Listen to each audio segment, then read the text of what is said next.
Supergirl #1, written by Michael Green and Mike Johnson, art by Mahmoud Asrar.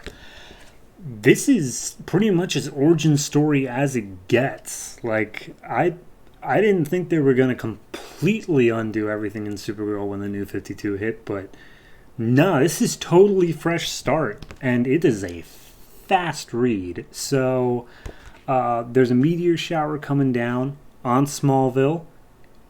You know the story, but apparently this is years and years later. And one of the meteors comes down, and it just keeps going.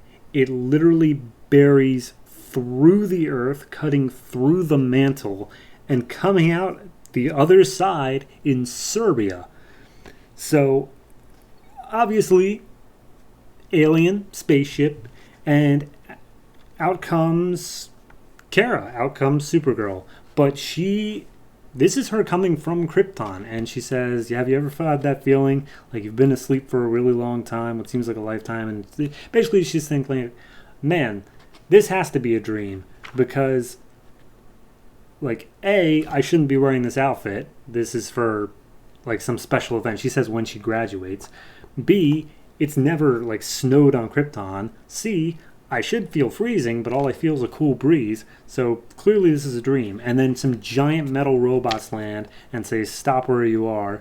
She can't understand them, though, because they're speaking in English. She only knows Kryptonian. And she's like, oh, giant metal creatures. This is an awesome dream. And then they get some edgy whips to keep her restrained. And she's like, okay, actually this hurts badly. This is a bad dream. So time to wake up. And then the sun starts rising. And she's like, wait a minute. That's not Krypton's sun. This isn't Krypton. And her heat vision activates, blows one of the metal robots away. And then it's just 11 pages of just how's all of her superpowers going to destroy these people in mech suits. So, heat vision, done.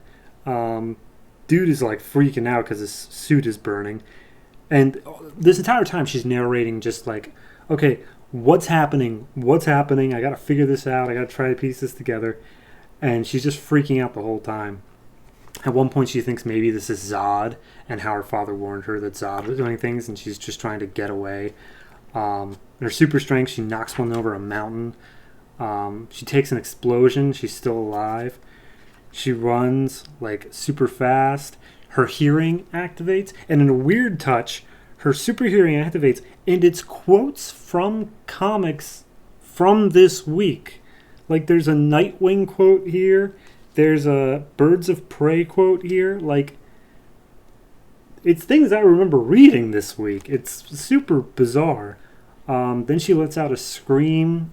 I guess she has a sonic scream that cracks a bunch of their armor. One of the guys grabs her, takes her down. She rips off the arm, gets the guy out of the suit, and is just shouting at him, where am I? Who are you? But of course he can't understand her. She can't understand him. And so they're just babbling at each other in some language of just trying to understand each other. Finally, takes a blue blur comes in, takes the people away, and then it's just Kara staring up at Superman, who in Kryptonian says stop.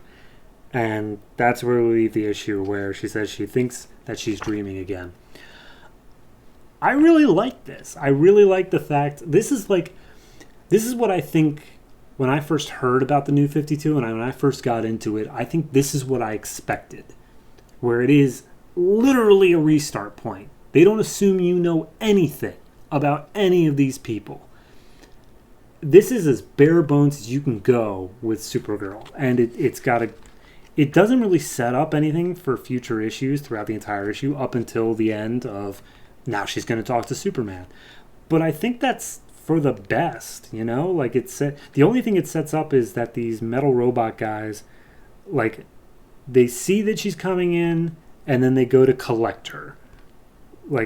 I want 2 intercept teams in the air before I finish this sentence. So they know that she is there, or at least something is there, and that she's something worth having.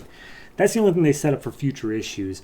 So I don't really know where the plot's going to go, but I don't care. It's just a solid who is Supergirl? How if someone came to Earth and just immediately started getting all these powers, how would they react? And I think it's a good look at that. Art is fantastic. I really like how everything looks. It gets a good feeling for everything.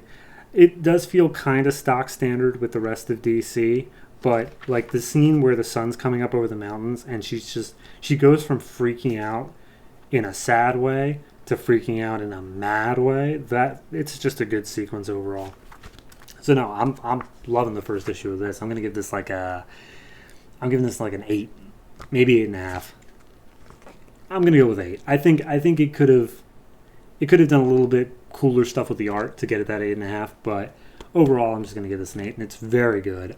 I'm really looking forward to seeing how long it takes her to actually become Supergirl, because right now she's just Kara, and I want to see how it happens when she talks to her little baby cousin Clark, or Kal-El, I guess. So yeah, I'm interested. You got me hooked. Good job, Mike and Mike.